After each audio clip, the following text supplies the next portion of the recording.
17 महीना के कार्यकाल में जिस प्रकार से तेजस्वी प्रसाद यादव जी ने नौजवानों को जो रोजगार देने का कार्य किया था, उस ताकत को एक मौका दीजिए, उस ताकत को आगे बढ़ाने का। तो आदरणीय प्रधानमंत्री जी आ रहे हैं, सिवान के लोग ही उनसे पूछेंगे कि आप इसी सरजमी पे आए थे, बहुत कुछ वादा किया था आपने।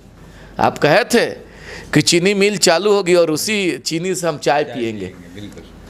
अब लोग आपसे सवाल से, आप सियासत में और 20 साल से आप सत्ता में हैं, तो सिवान के मालिकों के लिए आपने क्या किया और क्या करेंगे? तेजस्वी यादव जी का जो आइडियोलॉजी है, जो थीम में जो विजन है, वो कह रहे हैं कि दवाई कमाई, बच्चों का रोजगार, नौजवानों को रोजगार। मेरा नाम अभय कुमार है और आप अब जनता बोलेगी न्यूज देख रहे हैं। अभी हमारे साथ एक ऐसे मुखिया है जिनको बिहार का बच्चा बच्चा जानता है और इनके कार्यों का कायल है।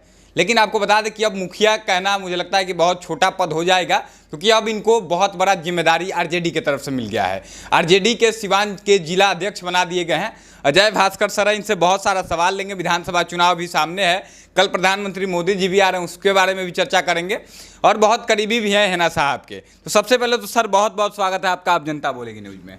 धन्यवाद आपको और अब जनता बोलेगी न्यूज़ के तमाम फॉलोअर्स, तमाम उन श्रोता, तमाम उन मालिकों तक आपके माध्यम से जहां तक आवाज़ जा रही है, सबको प्रणाम, सबको सलाम, सबको दिल के गहराइयों से बहुत बहुत आभार। जिला अध्यक्ष बना दिया गया है अजय भास्कर जी को, इतनी बड़ी जिम्मेदारी मिली है और मुझे तो बहुत सारी चीज़ें अभी सुनने मिले कि विधानसभा का भी चुनाव की तैयारी में आप हैं और आपको पार्टी चुनाव लड़ा सकती है, उस पर बात करेंगे। लेकिन जिला अध्यक्ष बनाने पर क्या कुछ कहेंगे? आपके जो भी जिला के लोग आपको चाहने वाले हैं, जिन लोगों ने कहीं ना कहीं वहाँ तक बातें पहुँचाई होंगी कि अजय भास्कर जी जो है सिवान जिले में सबसे अपर लेवल पे काम कर रहे हैं, क्या कुछ कहेंगे जिला अध्यक्ष बनने पे? सर अभिनंदन करना चाहते हैं और सर झुका करके दिल के गहराइयों से सबको प्रणाम करना चाहते हैं।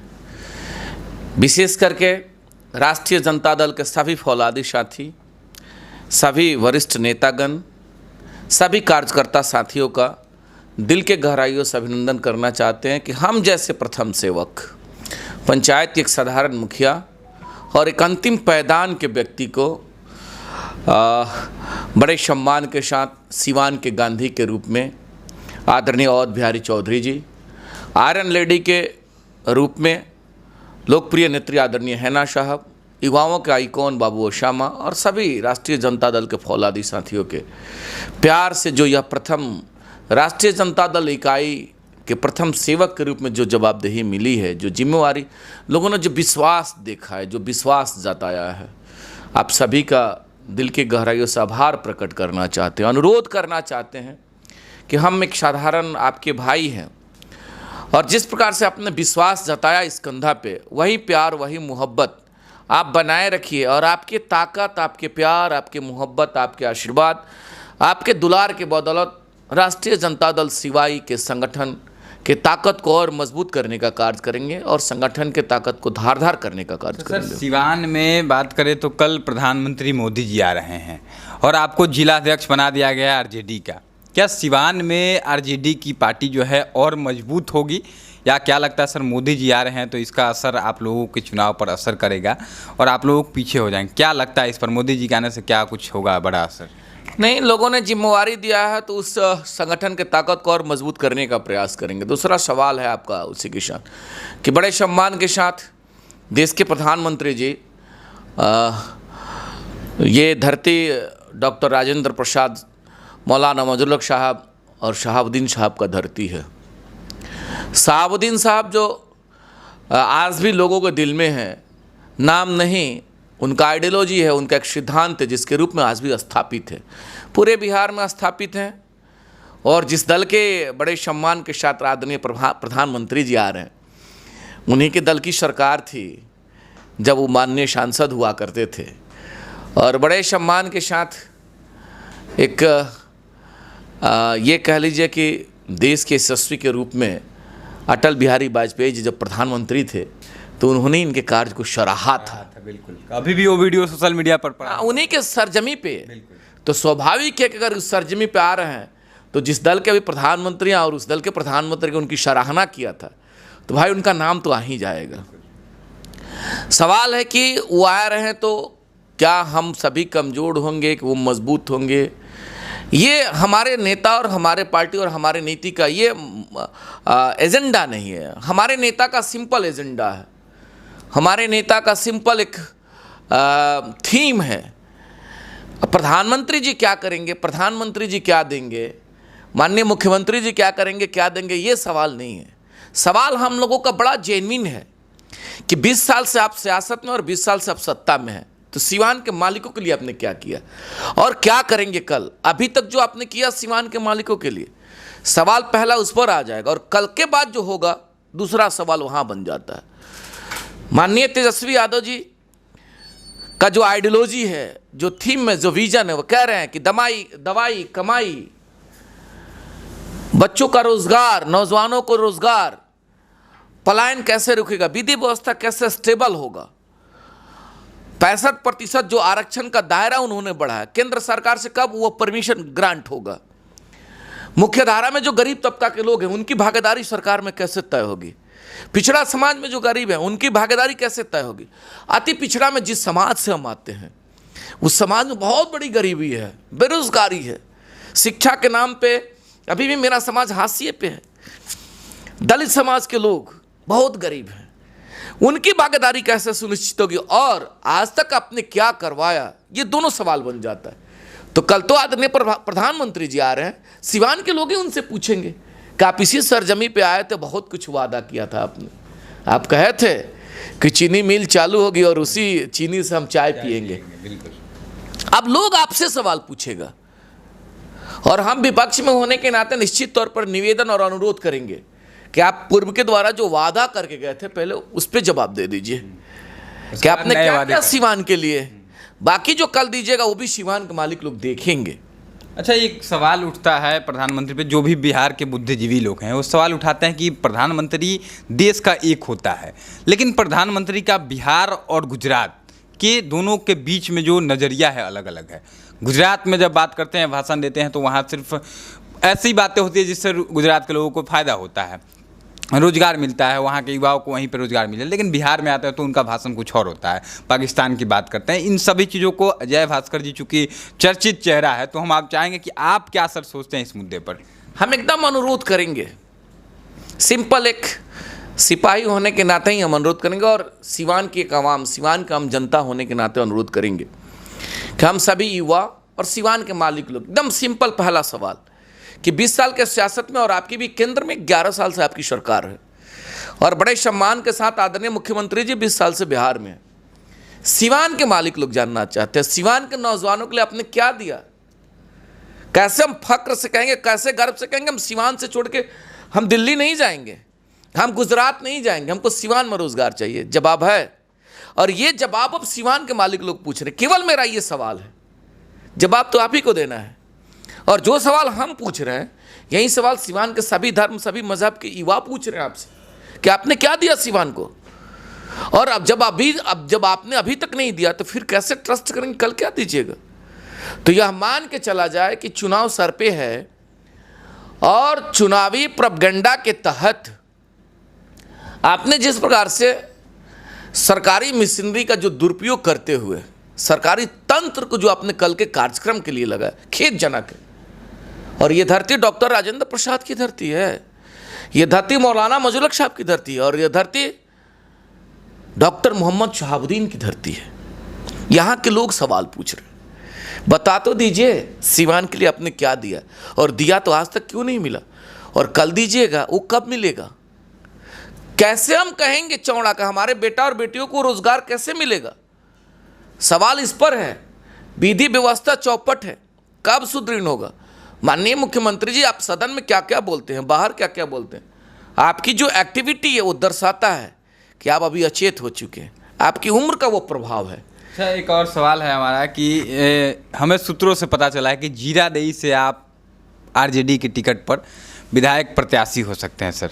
मतलब हमें पता चला, बहुत सारे लोग इस चीज़ की मांग भी कर रहे हैं, आपके जो चाहने वाले लोग हैं, जिन लोगों ने आपको यहाँ पर 20 सालों से दिया हुआ है गद्दी, और आप सर कहीं ना कहीं लायक हैं और काम भी किए हुए हैं, लेकिन अब लोग चाहते हैं कि आप जीरादेई चुनाव लड़ें, और हमें पता भी चला कि आपको टिकट मिल सकता है। तो इस पर आप खुलासा करिए हमारे चैनल के माध्यम से कि इसमें कितनी सच्चाई है, क्या इस बार विधायक प्रत्याशी के रूप में आएंगे।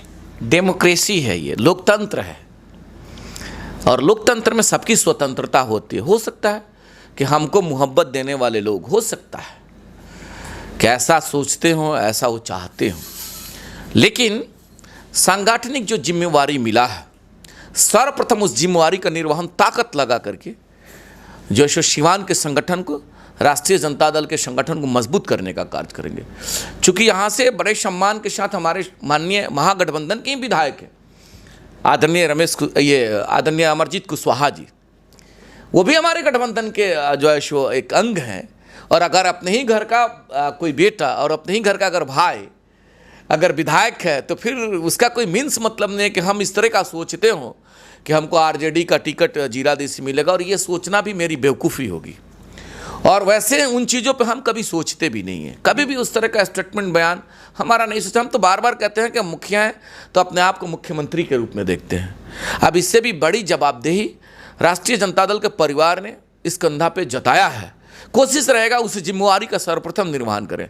साथ ही साथ मेरा प्रयास रहेगा महागठबंधन की 8 सीट महागठबंधन के लोग जीते, चाहे अमरजीत कुशवाहा जी हो, बड़े सम्मान के साथ आदरणीय अवध बिहारी चौधरी जी हो, बिहार युवाओं का आइकॉन जो है सो बाबू ओसामा हो, या जो भी हमारे लोग यहाँ से 8 विधानसभा से जो लड़ेंगे उनको जिताने में एफर्ट लगाने का कार्य करेंगे। वह जब जीतेंगे तो अजय चौहान ही विधायक रहेगा।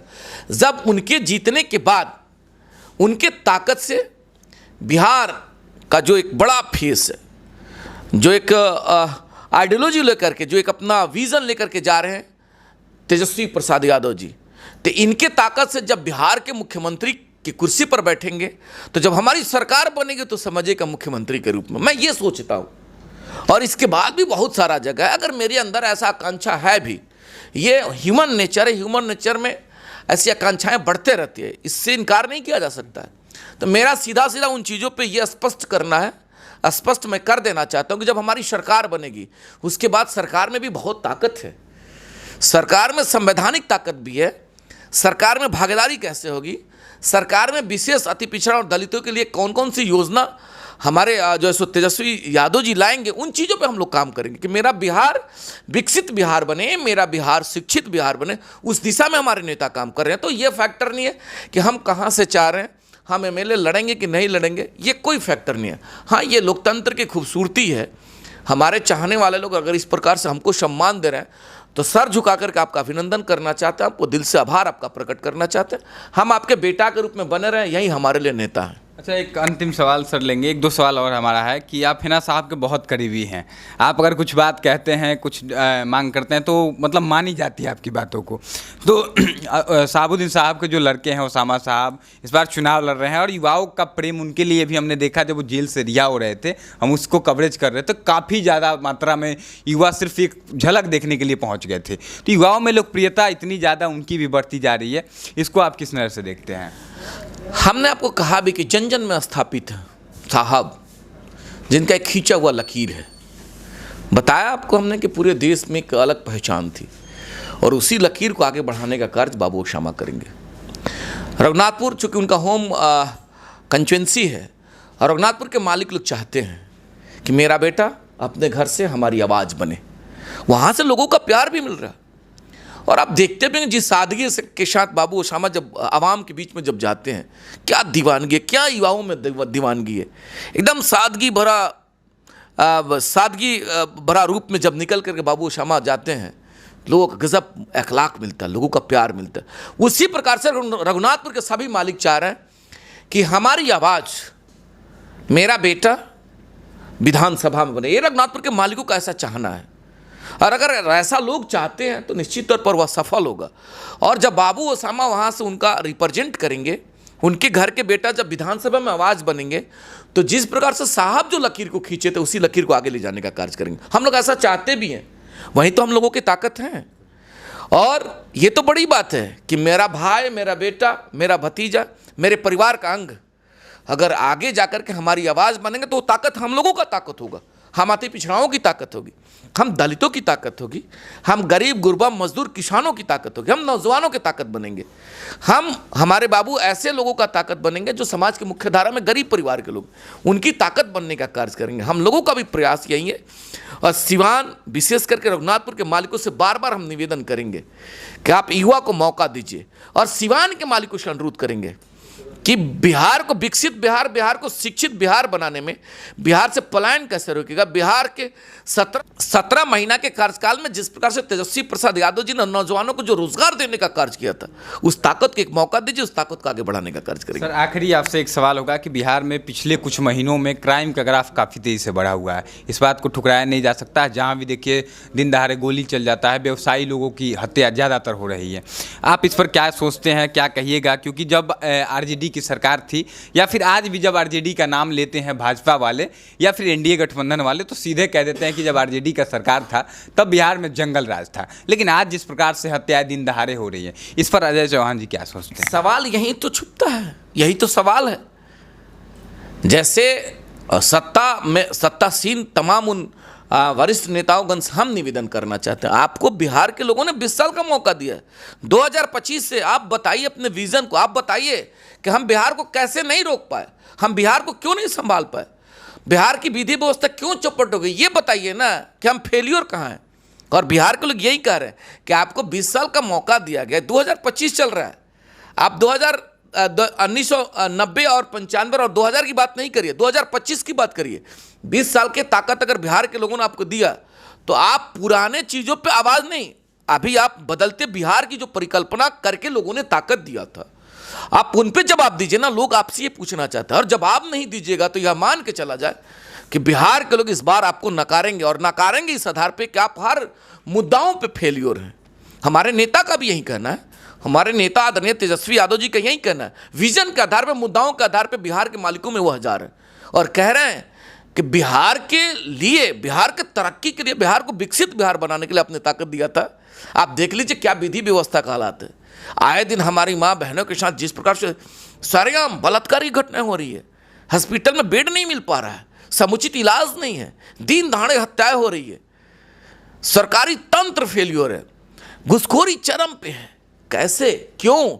यही सब सारा सवाल छिपा हुआ है, और यही सवाल इस बार का सिनेरियो होगा कि बिहार के लोग आपको बदलेंगे, और एक मौका इस बार तेजस्वी प्रसाद यादव जी को बिहार के लोग देने जा रहे हैं। देखिए हमारे साथ अजय भास्कर जी थे, जो कि मुड़ियारी पंचायत के मुखिया हैं, और आपको बता दें कि आरजेडी के नए जिलाध्यक्ष भी बनाया गया। देखना होगा कि आरजेडी कितना मजबूत हो पाती है, और आने वाले आगामी विधानसभा चुनाव में आरजेडी कितनी मजबूती से चुनाव लड़ पाती है। बाकी आप इनकी बातों से कितना सहमत है, इस बात को बताइएगा। मुखिया के तौर पर जिन्होंने अगर अच्छा काम किया है आपके नज़र में भी, तो आप इस वीडियो को शेयर बिल्कुल करें। बहुत बहुत धन्यवाद आपका। जय हिंद।